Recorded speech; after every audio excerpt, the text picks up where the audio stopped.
because in all the religions, in the organized religions, with their dogmas, beliefs and traditions and all the rest of it, personal experience has played a great part.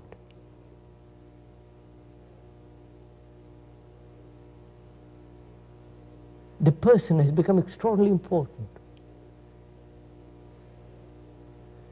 Not the teachings, not the reality, but the person. And most people seek personal experiences.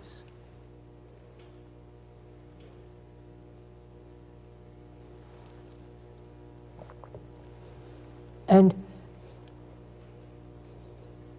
if it is a personal experience of a person, then it has very little validity.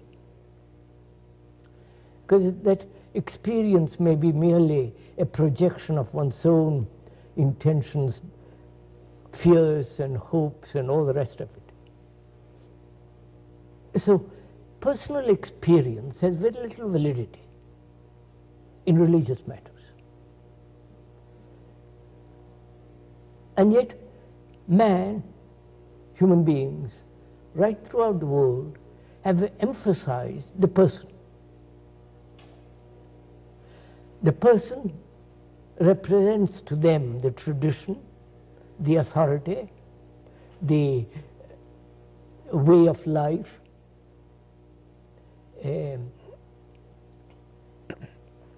through him they hope to attain or reach enlightenment or heaven or all the rest. Personal experience has really no value at all where truth is concerned.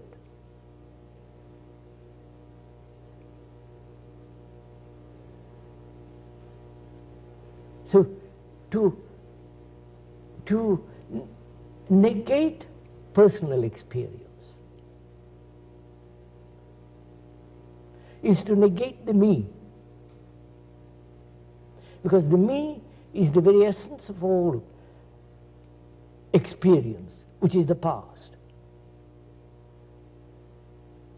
And when the religious people go on missions or come over to this country from India and so on, they're really doing propaganda, and a propaganda has no value with regard to them, because then it becomes a lie. So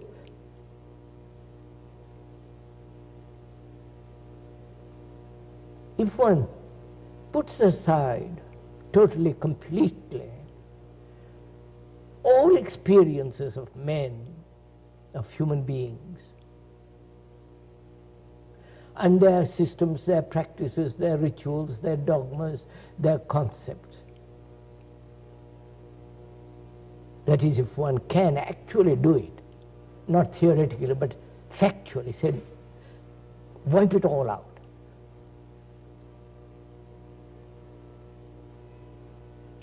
then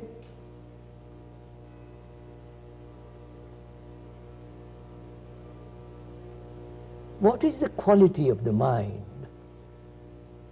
that's no longer held in the matrix of experience?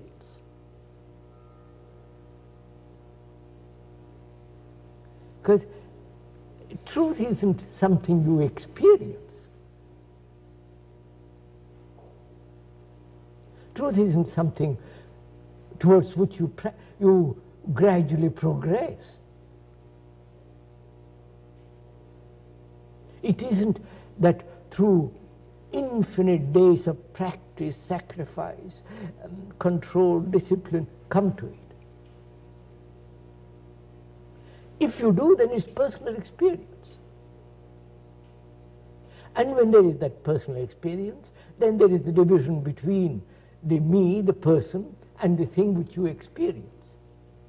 Though you may try to identify yourself with that experience, with that thing, there is still this division. Seeing all this, how organized religions have really destroyed truth, giving human beings some absurd myth to make them behave. Seeing all this, and if one can put aside all this, what place has meditation in all this? What place a guide, a guru, a savior, a priest? Just now I noticed in the corridor somebody from India preaching transcendental meditation, and attend his class, and you practice every day, and you will have greater energy and ultimately reach some kind of transcendental experience. And that it really is quite, I can't put it too strongly, it is really a great calamity when such things happen to people. When they come over from India or from China or Japan to teach people meditation, they are doing propaganda. And is meditation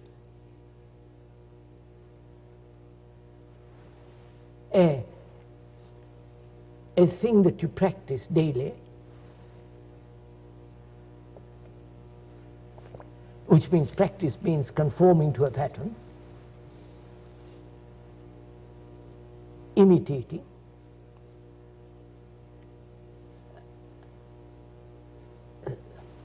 suppressing, all what is implied in conformity? Can such conformity to any pattern, doesn't matter what it is, can that ever lead to truth? Obviously not.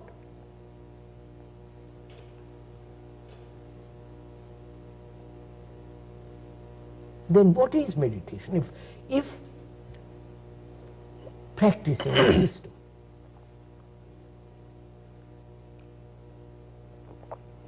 however absurd, however noble, practicing a transcendental so-called meditation, if you see the falseness of it, actually see the falseness, not just theoretically, actually see that it has no meaning, then what is meditation? Then what is, first of all, the traditional meditation, whether it's the Christian meditation or the Hindu, Buddhist, Tibetan, or Zen, and the whole varieties of meditations and their schools. For me, all that is not meditation at all.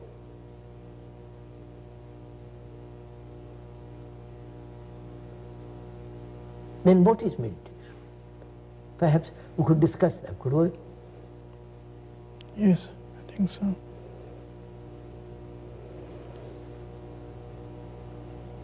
Why should one make meditation to a problem? We have got enough problems, human beings, both physically and psychologically. Why add another problem about meditation? You follow what I mean? Why give a human being one extra problem when he's got 1,000 problems? So, is meditation a way of escaping from his problems, and avoiding what actually is. And therefore it's no meditation at all. Or is meditation the understanding of the problem of living?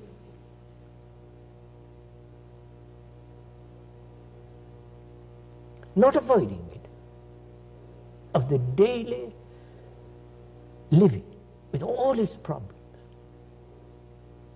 If that is not understood, if that is not put in order, I mean, I can go and sit in a corner and follow somebody who will teach me transcendental or nonsensical meditation, and it has no meaning at all.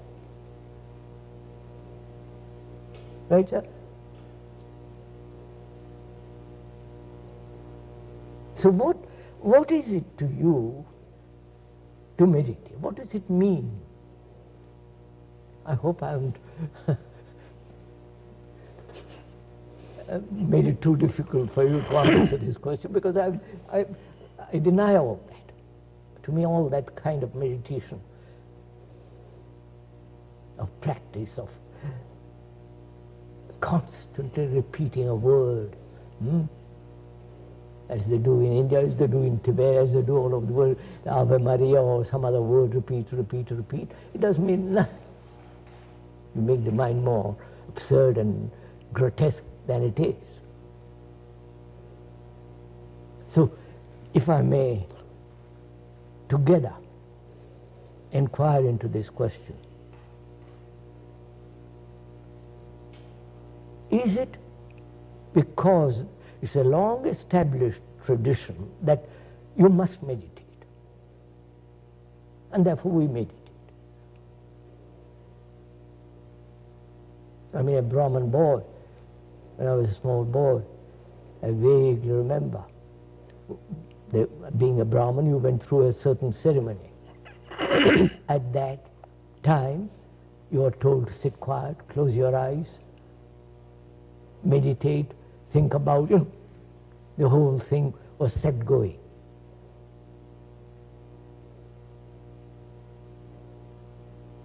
So, if we could together examine and share what is meditation, what are the implications of it, why should one meditate at all?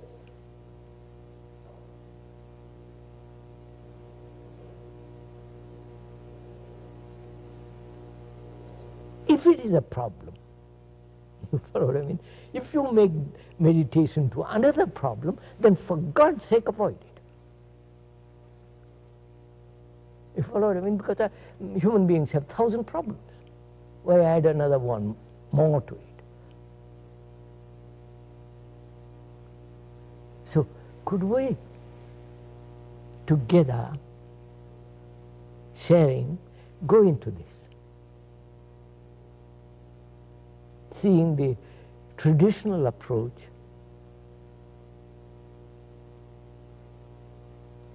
and seeing their absurdity. Because you see, sir,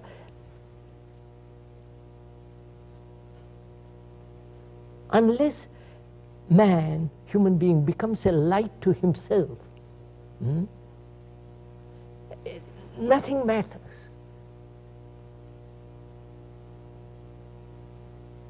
Because if you are depending on somebody, then you are in a state of perpetual anxiety.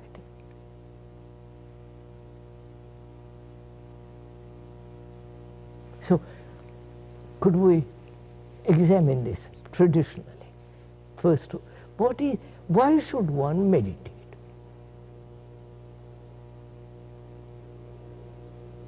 Don't you think in the living situation of a man that meditation happens as part of a life situation?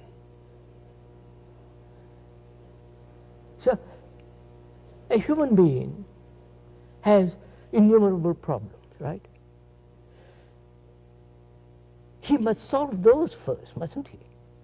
That is he must bring order in the house in which he lives, which is the house, which is the me.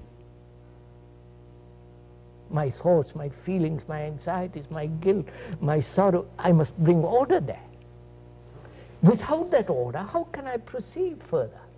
Well, the problem is that if you try to solve the problem, if you look for order, then you're doesn't seem to be looking for further chaos. No, I'm not looking for order. I am inquiring that there is disorder. That's right, yes. And I want to know why there is disorder. I'm not wanting to find order. Then I have all the gurus and all the gang coming. I don't want order. I only want to find out why in one's life there is such chaos and disorder.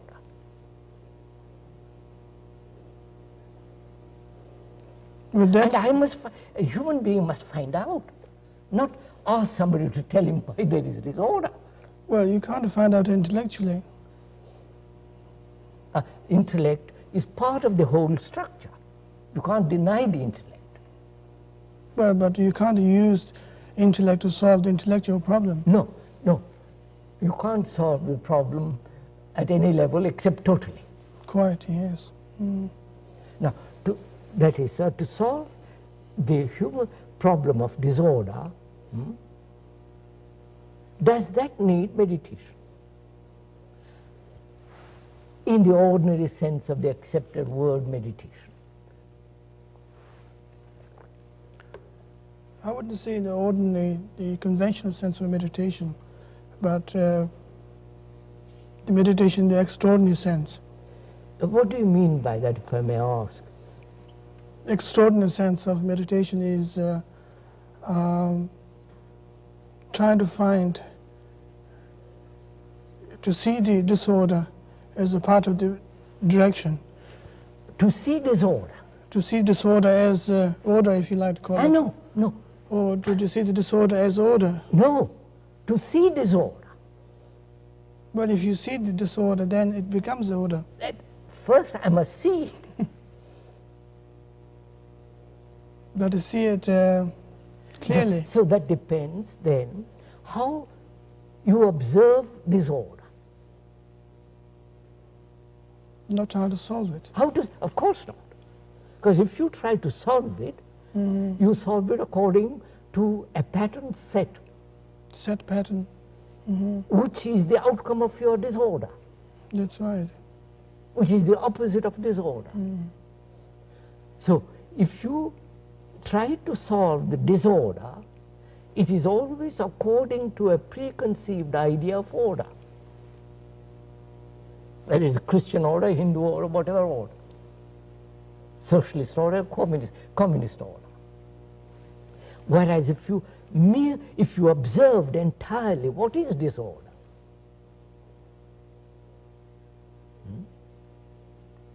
then there is no duality in that. I don't. Yes, I see Now, what you mean. how is one to observe this total disorder which human beings live?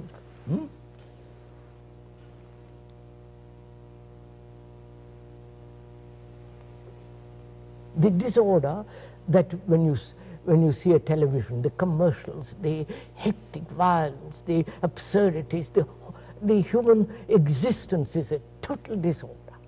Killing, violence, and at the same time talking about peace.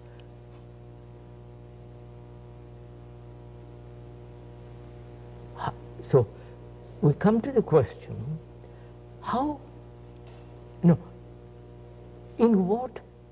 what is observation of disorder?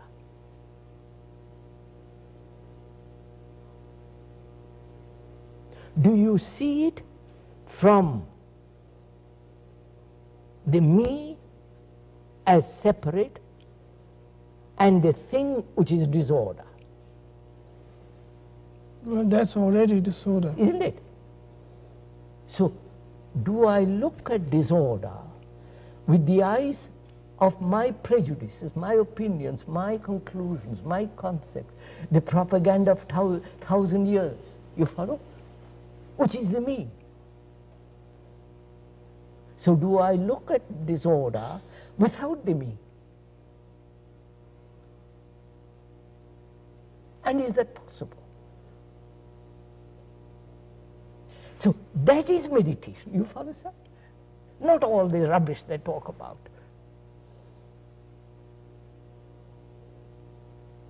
To observe without division. To observe without the me who is the very essence of the past. The me that says, I should not, I must not. The me that says, I must achieve, I must gain God or whatever it is. So can there be an observation without the me? You see, if that question is put to an orthodox meditator, you would say it can't, because the me is there. So I must get rid of the me. So to get rid of the me is I must practice, which means I'm emphasizing the me.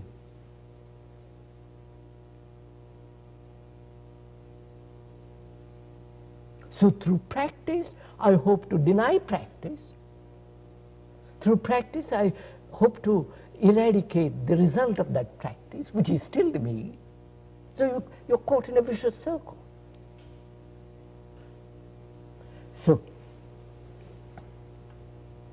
the traditional approach, as I see it, as one has observed it, not as I see it, but as one has observed it in the world, is to emphasize the me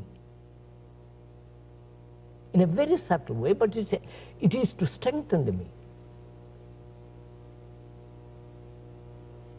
The me that's going to sit next to God. Think of the absurdity of it. The me that's going to experience nirvana or moksha or heaven, enlightenment. I mean, it means nothing. So we see the orthodox approach is really holding man, human being, in prison of the past, giving him importance in his personal experience. Reality isn't a personal experience. You can't personally experience the vastness of the sea. It is there for you to look. It isn't your sea.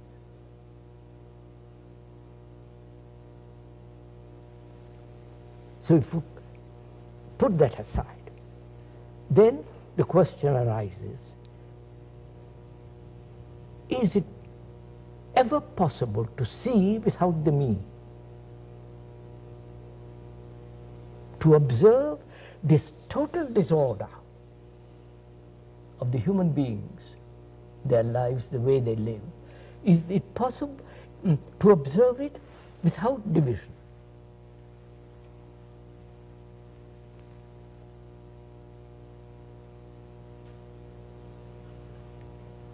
Because division implies conflict, like India and Pakistan, like China and America, like Russia, and all that. Division politically is breeds chaos. Psychologically, division breeds endless conflict, inwardly, outwardly. Now, to end this conflict is to observe without the me. I wouldn't even say observe. To observe what is. Well, when you observe, then you are judging, questioning. No, that's what when you observe, you can observe through criticism, through evaluation. But a total observation. Yeah. That's partial. That's but right. to observe totally, in that there is no evaluation at all. There's no observer either. Therefore, what is meditation then? That is meditation. That is meditation. So, in observing disorder,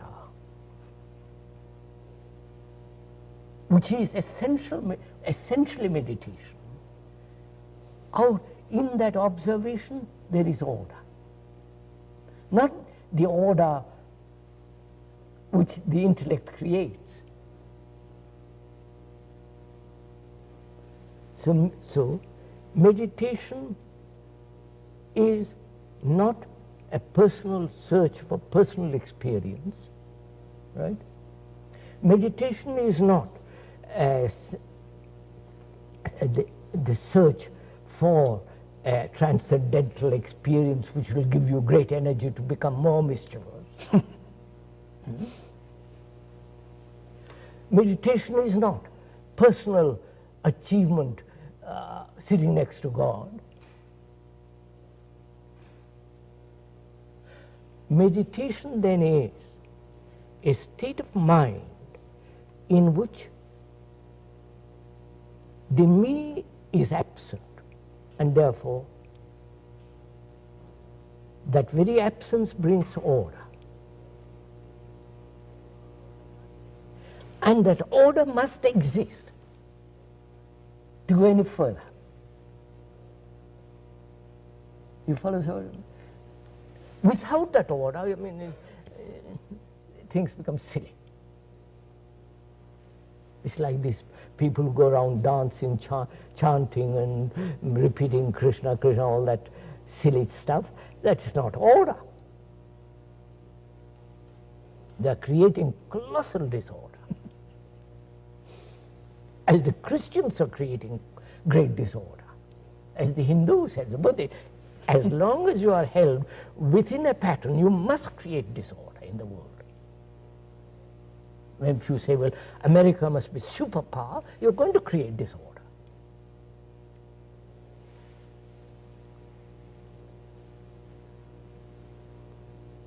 So then the next question, sir, from that arises, which is it is necessary to inquire, can the mind observe without time, without memory, which is the material of the mind? Memory and time is the material of the mind.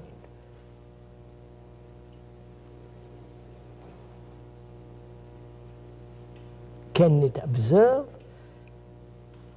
without those two elements, time and memory?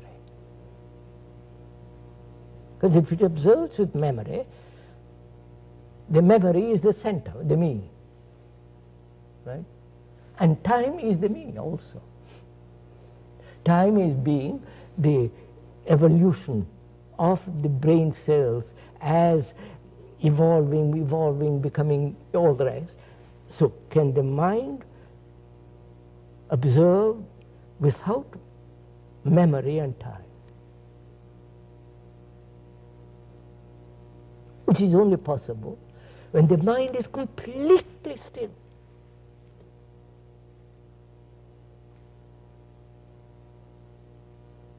And the traditional people recognize this.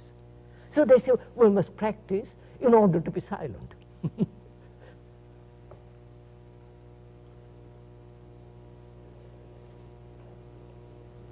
To control your mind, you know, the tricks they play.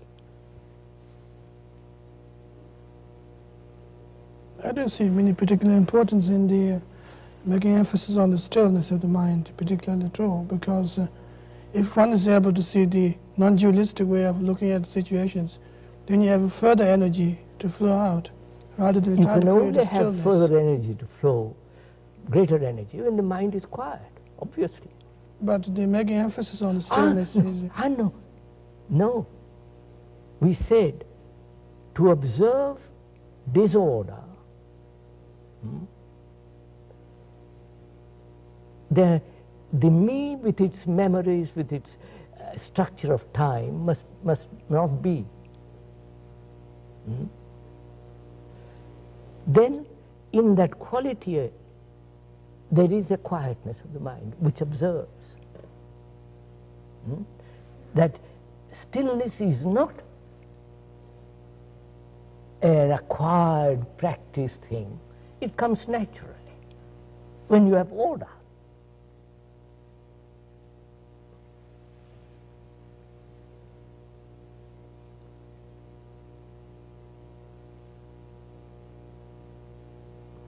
You see, sir, after all,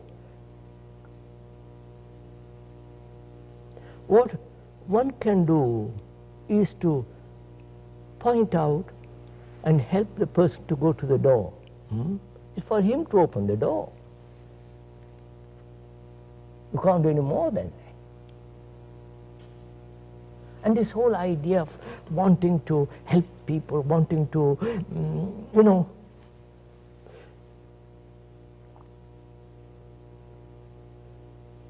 you become a do-gooder. And a do-gooder is not a religious man at all.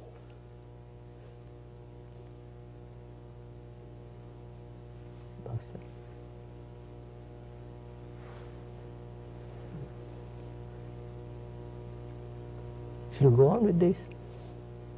I think so. There's a further thing that can be quite clarified is the when you make emphasis on the absolute peace. I said, sir, complete order is complete quietness of the mind. Quietness of the mind is the most active mind. That's what I want you to say. It's the most dynamic thing. It isn't just a dead thing. Well, people could misunderstand. Because they're only used to practice, which will help them to become, that is death. But a mind that has gone, inquired into all this way, becomes extraordinarily active and therefore quiet. That's what I mean, yes. It's like a great dynamo. The greater the speed, the most vitality.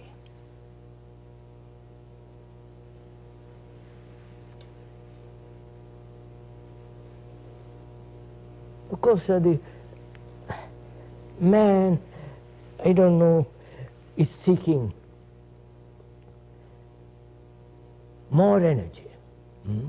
He wants more energy to go to the moon, to go and live under the sea. You follow, he's striving to have more and more and more.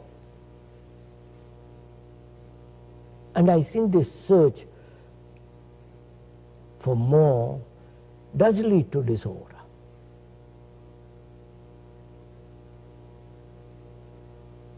Consumer society is a disorderly society. You see, the other day I saw in some place a paper tissue Kleenex, which is all beautifully decorated.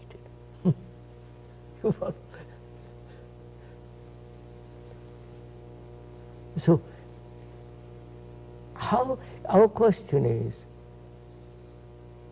does the observation of disorder bring order? That's really a very important point, because for us, for most people, effort is demanded in bringing about order. Because human beings are used to effort, struggle, fight, suppress, force oneself. Now, all that has led to disorder, socially, outwardly and inwardly. Right? And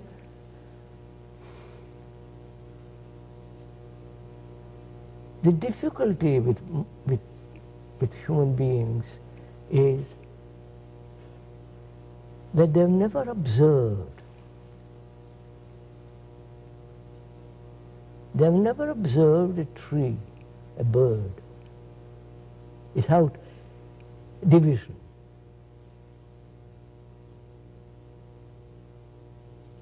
Since they have never observed totally a tree or a bird, they can't observe themselves totally. They can't see the total disorder in which one lives. There is always an idea, partially, there is somewhere in me there is order which is looking at disorder. You follow what I mean? So they invent the higher self, which will put order, which will bring about order in disorder. God is in you, and pray to that God, He will bring about this order. Always this effort. What we are saying is that where there is the me, there must be disorder. And if I look at the world through the me,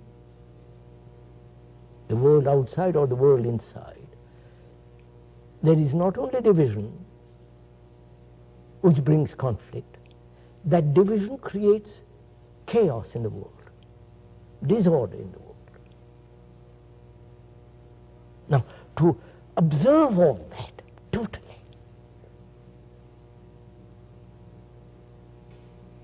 in which there is no division, this observation is meditation. For that you don't have to practice. All that you have to do is to be aware what exactly is going on inside and outside. Just to be aware.